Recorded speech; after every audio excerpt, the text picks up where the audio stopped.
Oke, baik. Assalamualaikum warahmatullahi wabarakatuh. Selamat pagi, siang, sore, atau malam, teman-teman, ketika menonton video ini. Baik, untuk kesempatan hari ini kita akan membahas terkait dengan bagaimana pengaruh sosial gitu ya terhadap perilaku individu. Oke. Nah, untuk pembahasannya nanti selain kita akan membahas empat ini gitu ya, bagaimana kita membentuk conformity, compliance, symbolic social influence, sama obedience. Sorry. Oke, conformity ya kalau kita namanya conform gitu ya, sebenarnya kita melakukan sesuatu itu dengan sukarela. Dalam artian, ya kita ngikuti apa yang ada di masyarakat dengan sukarela gitu ya. Tidak ada paksaan, tidak ada dorongan gitu ya. Ataupun misalkan, kalaupun kita tidak mengikutinya, kita merasa nggak enak gitu. Nah, pembahasannya terkait dengan norma sebenarnya. Mengapa kita mengikuti aturan sosial secara sukarela? Pertama, ya karena di dalam masyarakat itu kita ada norma berupa ya norma itu apa sih gitu ya? Norma itu adalah aturan tentang apa yang boleh dan tidak boleh dilakukan dalam lingkungan.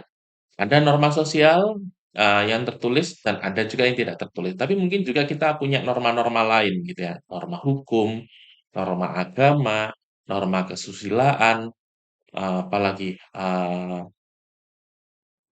norma norma budaya gitu ya, sehingga ya semuanya adalah isinya tentang seperangkat aturan gitu, tentang do and don'ts. Memang di budaya kita memang tidak terbiasa dengan budaya yang sifatnya norma tertulis ya teman-teman, kecuali di Indonesia kayaknya norma agama dan norma agama pun sebenarnya agak-agak tricky juga ya. Oke lah, kita masukkan norma agama dan norma hukum gitu ya, sebagai sesuatu norma yang tertulis, sisanya sifatnya tidak tertulis. Nah, mengapa orang mengikuti norma sosial gitu atau norma-norma yang ada gitu ya, sekalipun tidak menyenangkan sebenarnya dan membatasi ruang gerak kita tentu saja, tapi menghindarkan dari kondisi kacau. Misalkan gini, oke kita norma hukum kita katakanlah norma lalu lintas gitu ya. Kalau misalkan tiba-tiba ada orang yang melawan arah gitu ya, atau misalkan tiba-tiba ada yang langsung belok kiri, orang jadi kaget gitu kan, dan akhirnya yang terjadi adalah lalu lintasnya tersendat juga gitu.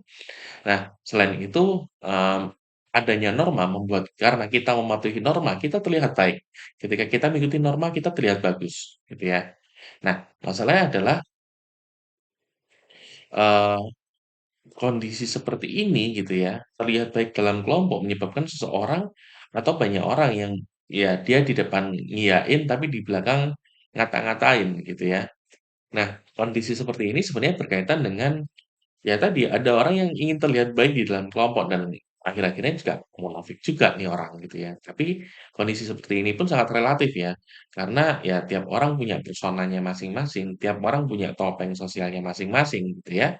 Sehingga banyak orang menganggap perilaku mereka sangat sedikit dipengaruhi orang sosial, tapi sesungguhnya sangat besar pengaruhnya.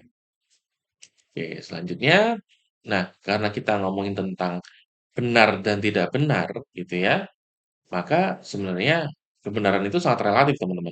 Kebenaran itu sangat dipengaruhi oleh banyak hal. Nah, sehingga kondisi-kondisi seperti ini gitu ya, kondisi-kondisi, norma sosial ini, eee,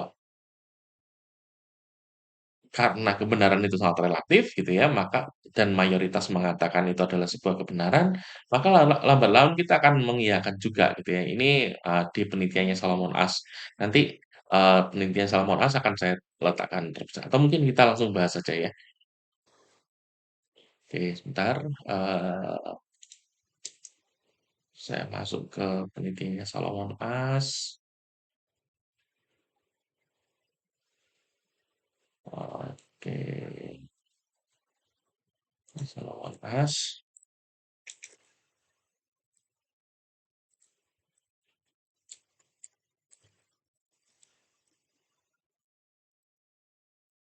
Kemudian bagaimana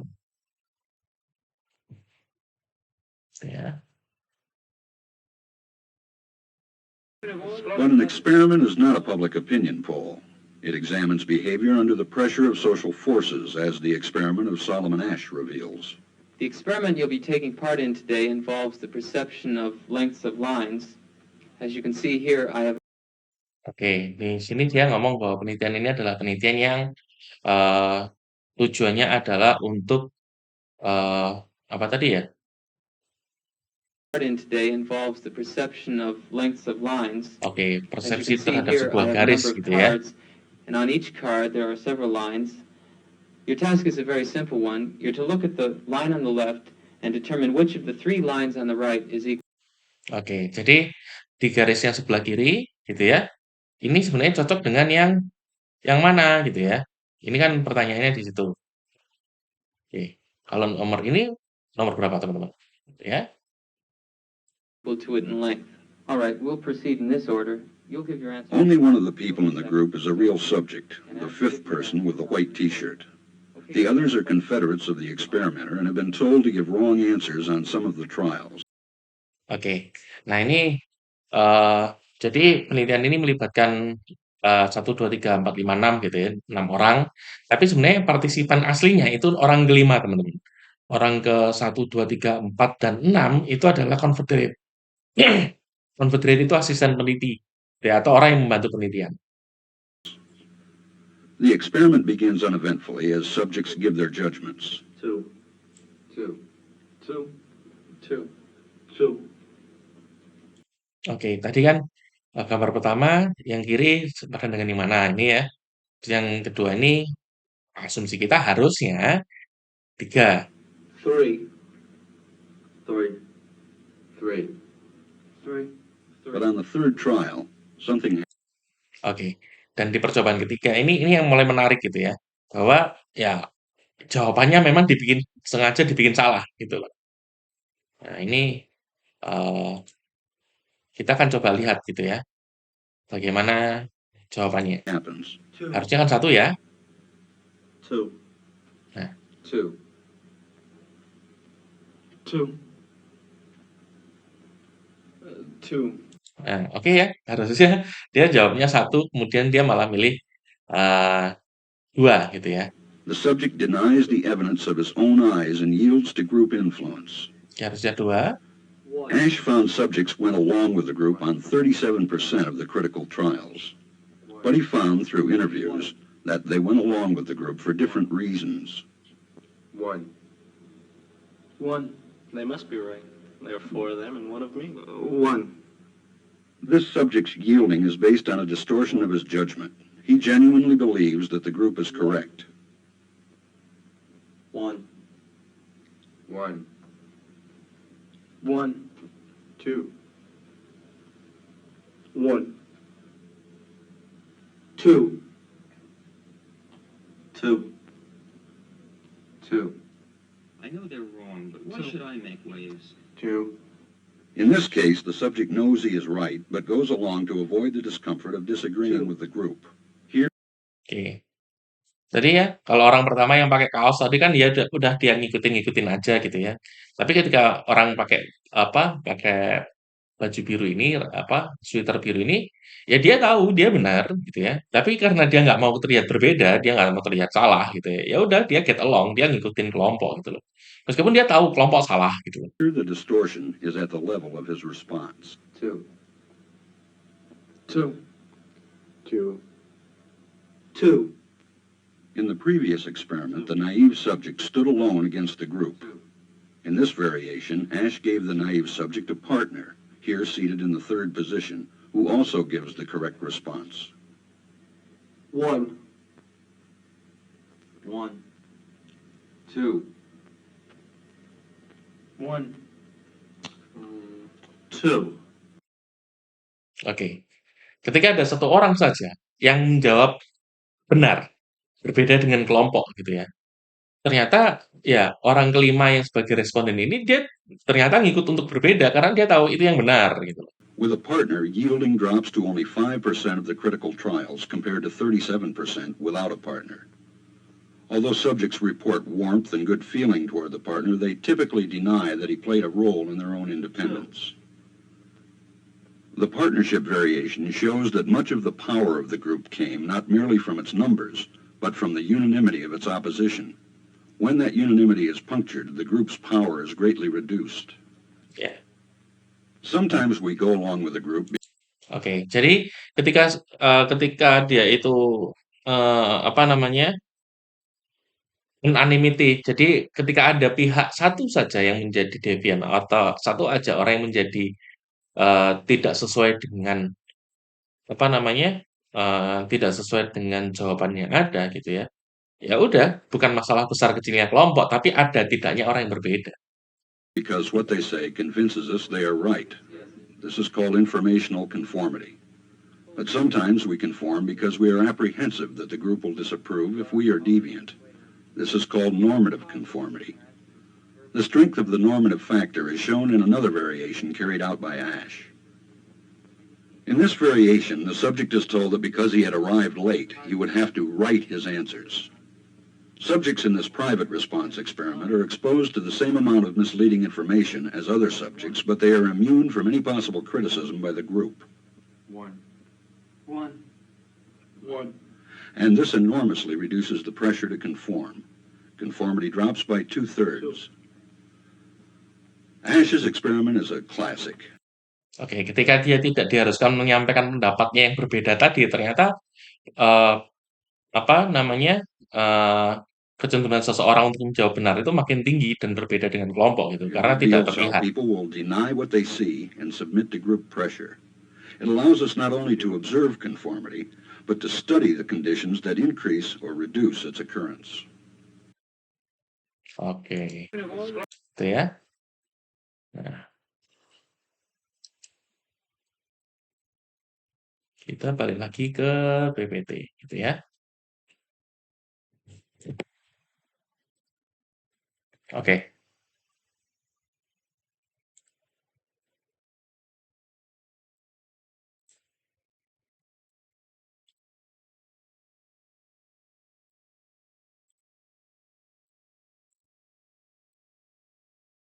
Nah, itu ya tadi kita sudah bisa melihat bagaimana penelitian Solomon Asch itu berjalan, gitu ya. Nah, selanjutnya memang norma bisa muncul gitu ya dan akan tetap dianut oleh mereka sekalipun bukan lagi masuk dalam kelompok tersebut atau misalkan kalian berpindah pada dari wilayah tertentu. Misalkan kalian yang teman-teman dari wilayah lain gitu ya, wilayah luar Jawa Timur gitu ya.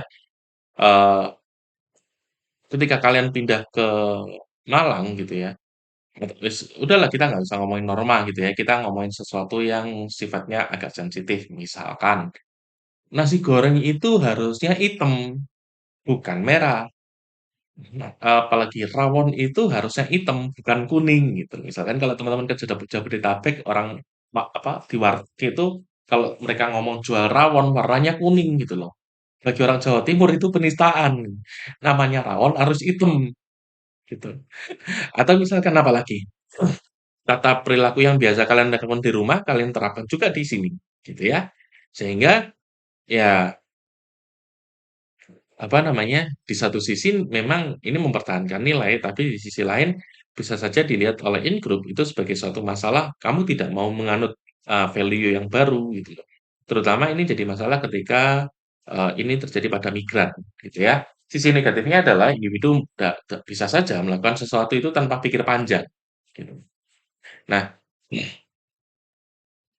tapi pertanyaannya adalah, oke, kita punya aturan gitu ya, tapi terkadang kita mematuhi, kadang kita juga enggak gitu ya. Nah, ada beberapa hal yang turut memengaruhi hal tersebut. Pertama, terkait dengan kohesivitas, gitu ya, kelekatan dengan kelompok. Dipengaruhi oleh kelompok yang erat, gitu ya. Semakin kita erat dengan kelompok tersebut, maka semakin juga kita untuk confirm dengan aturan yang ada. Selanjutnya, ukuran kelompok semakin besar, semakin kuat. Gitu ya, misalkan kalau misalkan kelompok kalian tidak terlalu bermakna bagi apa masyarakat, ya mungkin kalian tidak akan apa namanya memperhatikan apa yang terjadi. Tapi ketika apa kelompoknya besar, dilihat oleh anggota kelompok dimanapun, misalkan kalian orang Jawa nih gitu ya.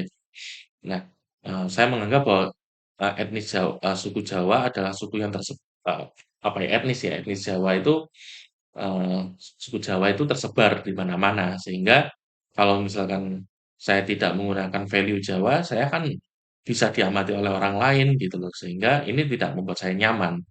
Nah, selanjutnya descriptive and injunctive norms. Descriptive norm gitu ya, ini berkaitan dengan apa yang banyak orang lakukan. Kalau injunctive norm, apa yang harus dilakukan pada situasi tertentu. Nah, Asumsinya seperti ini. Oke, lampu merah ketika ada perempatan dan tidak ada tulisan belok kiri jalan terus, harusnya menurut peraturan yang baru kan kita harus berhenti ya. Kalaupun tidak ada tulisannya, kalau peraturan yang sebelumnya, kalau tidak ada tulisan, berarti kamu diartikan kamu boleh boleh lanjut terus, gitu. Nah, permasalahan adalah misalkan kita lihat di suatu perempatan gitu ya, yang banyak di situ apa namanya, orang langsung bablas, orang langsung belok kiri gitu ya. Nah, ketika kita di belakangnya, oh asumsi kita semua orang langsung belok kiri, maka saya juga boleh belok kiri. Maka kita menganut descriptive norm, tapi kita melanggar injunctive norm gitu. Nah, tapi pada situasi seperti apa sih kita akan patuh dan pada situasi apa sih kita akan tidak patuh gitu ya. Kita melihat dari normatif fokus teori. Kita mau fokus pada norma yang mana gitu. Kita mau fokus pada injunctive norm atau kita pada descriptive norm gitu. Nah, kondisi seperti ini gitu ya, namun ada kalanya juga banyak orang tidak mengikuti injunctive norm gitu ya, ini dikarenakan normatif fokus teori ini tadi gitu ya, kita tidak ngikutin apa yang seharusnya gitu. Nah, jadi pelanggar aturan akan mematuhi aturan yang ada apabila seberapa salient atau relevan aturan tersebut terhadap kondisi yang saat ini mereka sedang hadapi gitu. Nah, mengapa kita mengikuti tadi ya, normatif social influence, keinginan untuk disukai oleh orang lain karena kita patuh, gitu ya, dan informational social influence, kita keinginan untuk benar, gitu. Sehingga kita akan berangkat dari sini, gitu ya. Kita akan fokus pada normatif social influence atau informational social influence. Karena ini kan informational sosial berarti kita mendapatkan informasi dari kelompok, gitu ya. Sehingga kita untuk benar.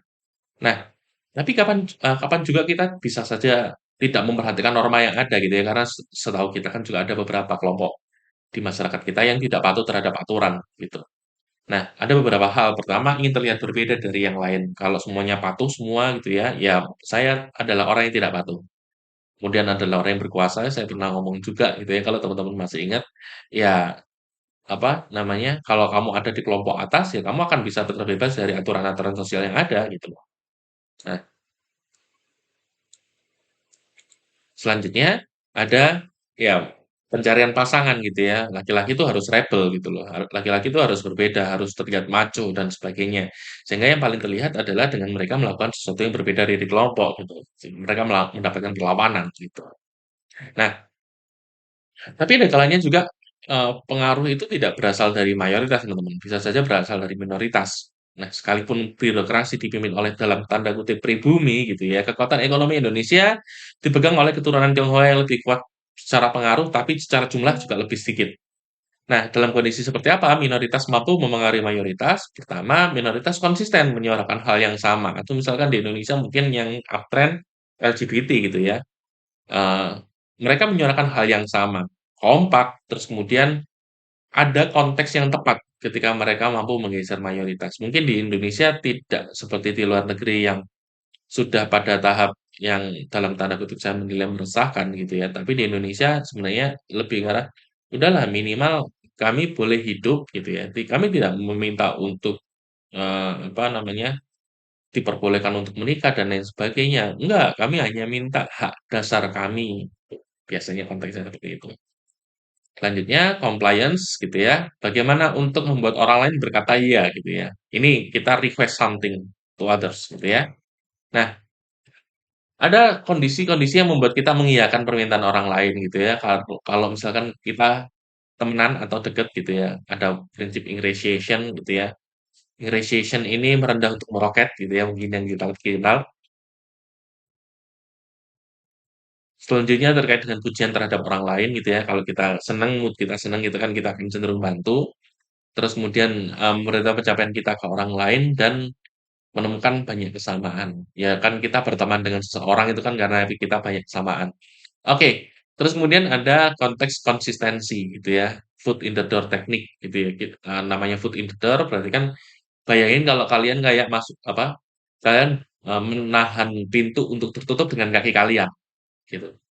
Nah, berarti kan dari seukuran kaki terus kemudian kan kalian pasti buka lebih lebar gitu ya, sama maka mengiyakan permintaan kecil diikuti dengan permintaan lain yang lebih besar.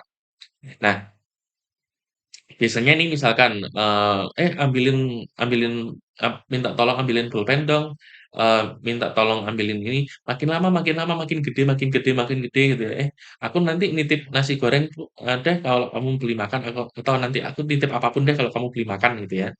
Nah, lama-kelamaan yang terjadi adalah, pinjem motor, pinjem alat-alat yang atau pinjem sesuatu yang lebih besar lagi gitu. Nah, ada juga low ball procedure gitu ya, mengiyakan request awal namun kemudian menolak, ini cara sales. Nah ini, apa namanya, misalkan nih, "Oke Pak, nanti ada yang mobil harganya 190 juta, nanti bonusnya, lengkap," gitu ya. Terus kemudian pas orangnya datang ke kita, "Aduh Pak, maaf ini tadi ternyata udah ada yang beli," gitu. Nah, kalau Bapak mau misalkan tambah 10 juta nanti saya tambahkan apa lagi gitu. Nah itu, eee, apa, di sebenarnya, kondisinya misalkan gini, oke deh, kondisi lain deh, ayam goreng Nelongso gitu ya, kalau teman-teman tahu vendornya Nelongso, nasi plus ayam 5.000 gitu. Nah, kalau teman-teman cari kapan pun itu nggak akan pernah nemu.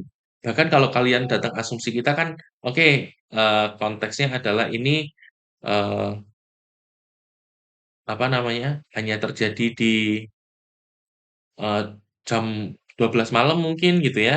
Nah, oke, coba kita cek, kalian datang ke Nelongso nyari ayam nasi 5.000 itu nggak akan pernah ada gitu. Yang ada ya yang harganya lebih tinggi lagi gitu. Ya kan kita, apa namanya, males ya udah keluar duit buat parkir gitu ya, terus kita nggak makan apapun gitu, ya udah mending kita pilih yang lain gitu. Nah, selanjutnya ada reciprocal gitu ya, door on the fish technique. Jadi kalau kayak kalian, apa, kebentur pintu gitu ya. Jadi dari yang gede ke muka kalian yang lebih kecil, gitu. Nah, ini adalah teknik untuk berhutang yang baik dan benar menurut psikologi sebenarnya. Hajar dengan permintaan besar terlebih dahulu, baru ke lebih kecil. Contohnya seperti apa, Pak? Oke, rekening kalian misalkan tinggal 130.000 gitu ya, kalian butuh 20.000 doang nih biar bisa diambil karena ya kebanyakan ATM di kita kan sekarang 100 ribuan ya. Oke. Nah, asumsi kita mau ngambil 100.000 kurang 20.000 gitu kan minimal di ATM katakanlah 50.000 nih gitu ya.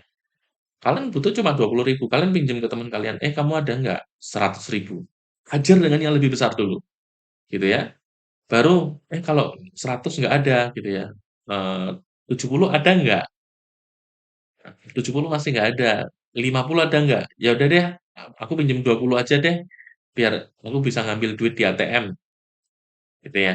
Nah, kondisi seperti ini kan sebenarnya kita ingat lagi ya tentang anchor ya teman-teman. Jadi kalau misalkan seseorang itu punya informasi awal, terus kemudian bergeser, oh kemudian ini berarti makin kecil nih. Oh ini berarti lebih baik daripada yang sebelumnya, gitu. Sehingga kalau misalkan lebih baik daripada sebelumnya, maka kita cenderung untuk, oh oke nggak apa-apa, berarti coba kita eh, iyain aja karena kan lebih rendah dari sebelumnya gitu. Prinsip anchoring bekerja juga di sini. Kemudian selanjutnya adalah that's not all teknik gitu ya. Eh, oke misalkan Pak nanti kalau Bapak beli mobil ini gitu ya, saya kasih kaca film, saya kasih karet, saya kasih talang air gitu ya, yang sebenarnya itu semua kan diberikan meskipun kamu tanpa penawaran dari si sales gitu ya. Seakan-akan ya di masih ragu tambahin tawaran lagi masih ragu tambahin tawaran lagi masih ragu tambahin tawaran lagi gitu ya, sehingga, oh dia udah bekerja sekeras itu, maka saya harus memberikan timbal balik ke dia. Apa? Ya udah saya beli produk dia, saya beli apa yang dia tawarkan, seperti itu. Selanjutnya, nah ini, beberapa prinsip yang membuat kita juga menolong orang lain. Pertama, scarcity atau jarang gitu ya, sok jual mahal atau misalkan hari Senin harga naik gitu ya, membuat kita cenderung untuk, "Oh, ini segera harus kita lakukan nih," gitu ya. Dilakukan juga oleh orang lain dan dari orang yang berkuasa. Poin 2 dilakukan juga oleh orang lain gitu, karena teman-teman masih ingat gitu ya, karena kita punya prinsip untuk benar gitu ya, dan kita melihat kebenaran itu dari orang lain, maka kita juga bisa saja untuk mengikuti apa yang dilakukan oleh orang lain gitu, dan yang terakhir dari orang berkuasa, maka kalau kita patuh berarti kita mendapatkan penilaian positif dari orang yang lebih tinggi posisinya. Nah, simbolik social influence gitu ya, tanpa ada orang yang dari kelompok kita, kita tetap berlaku seperti halnya orang itu ada. Mungkin gini ya, yang paling gampang mungkin teman-temannya masih, menggunakan foto orang tua di wallpaper kalian atau menyimpan foto orang tua di dompet kalian gitu ya. Sebenarnya kan, eee, motivasi kita sebenarnya apa sih? Mungkin kita untuk mengingat, eee, peran keluarga, kerja keras keluarga dan lain sebagainya gitu ya. Dan misalkan kalau kalian di rumah tetap rajin gitu ya, ketika ngelihat foto ya membuat kalian jadi tetap rajin juga gitu kan. Sebenarnya itu membuat kalian lebih konsisten dalam berperilaku. Nah, kondisi seperti apa sih gitu ya? Artinya simbol-simbol terkait orang lain, misalkan foto orang tua, terus kemudian kita memang memiliki tujuan pribadi yang berusaha mencapai hal tersebut. Kalau misalkan teman-teman rajin gitu ya di perkuliahan, di SMA rajin, di kuliah rajin, ya memang pada dasarnya kalian mungkin ingin berprestasi di kuliah gitu ya. Nah, itu kan sebenarnya konsisten antara keinginan pribadi dengan kehadiran sosial orang lain. Selanjutnya terkait dengan obedience gitu ya, kepatuhan terhadap otoritas yang bisa jadi sangat berbahaya gitu ya. Nah, eee, mungkin kita bisa melihat ini pada Stanley Milgram eksperimen gitu ya, bagaimana orang dapat patuh secara buta pada otoritas. Oke, mungkin saya akan coba tampilkan gitu ya, terkait dengan Stanley Milgram.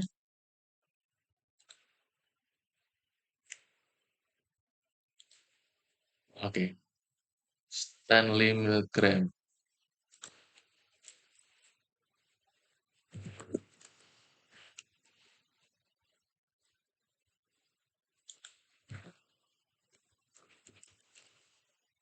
Stanley Milgram eksperimen.